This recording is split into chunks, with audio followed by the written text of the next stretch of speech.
સ્થાનિક સ્વરાજની ચૂંટણી પહેલા કોંગ્રેસને મોટો ઝટકો લાગ્યો છે। અમદાવાદ કોંગ્રેસના પૂર્વ કોર્પોરેટર ઇકબાલ શેખે રાજીનામું આપ્યું છે। 5 ટર્મથી ચૂંટાયેલા ઇકબાલ શેખે રાજીનામું આપ્યું છે। કોંગ્રેસ પાર્ટી સન્માન ન જાળવતી હોવાથી રાજીનામું આપ્યું હોવાની માહિતી છે।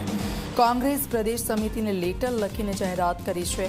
રાજીનામા બાદ એઆઈએમઆઈએમના અધ્યક્ષ અસુદ્દીન ઓવૈસી સાથેનો તેમનો ફોટો સામે આવ્યો છે। ઇકબાલ શેખ એઆઈએમઆઈએમમાં જોડાય તેવી પણ શક્યતાઓ। गई काले अमरी जो मीटिंग जो मળી थी एमां लोकोनो मंतव्य मीम पार्टीनो एमआईएम पार्टीनो वधारे हतुं।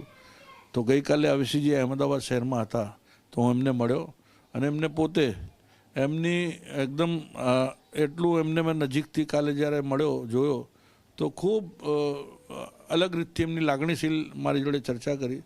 अने पहली वखत एवुं थयुं 35-25 वर्षमां કે ઇકબાલભાઈ તમે ત્યાંના સિનિયર કાઉન્સિલર છો, તમારી પેનલ તમને બનાવવાની છે, તમે જે પાર્ટી કે જે બી ઉમેદવાર લાવશો એને મેન્ડેટ અમે આપીશું એવું કોંગ્રેસમાં આજની સુધી કહેવામાં નહીં। અમારે પોતાની ટિકિટ માટે ફાંફા હોય છે એ પ્રમાણેનું વાતાવરણ હતું।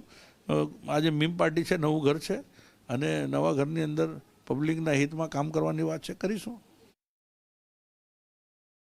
4 ટર્મ કોંગ્રેસ પાર્ટીએ મને ટિકિટ આપી એનો આભાર માનીશ, પરંતુ કોંગ્રેસ પાર્ટીની જે ટિકિટ જે છે એ છેલ્લી ઘડી સુધી સવારે આપણે 11-12 વાગે ફોર્મ ભરવાનું હોય, સવારે 9 વાગે 10 વાગે તમને મેન્ડેટ આપવામાં આવે અને એ પણ તમને આમ એકદમ એવું લાગે કે તમે કગરી રહ્યા છો અને તમે માન લો કેટલી હદે કોંગ્રેસની અંદર, કેમ કે નિર્ણય શક્તિ લીડરો હતી નહીં અને નિર્ણય શક્તિ ન હોવાના કારણે અમુક બની બેઠેલા નેતા જે કોંગ્રેસ પાર્ટી પોતાની બાપની જાગીર સમજીને ચલાવે છે અને એ લોકો એમના 12-15 કોર્પોરેટર આવે એવા પ્રયત્નો કરે, પછી પાર્ટી જોડે કમ્યુનિસ્ટ પાર્ટીને બાનમાં લઈને પાર્ટી જોડે મન ફાવે એવી રીતે વર્તન કરવાનું આવે।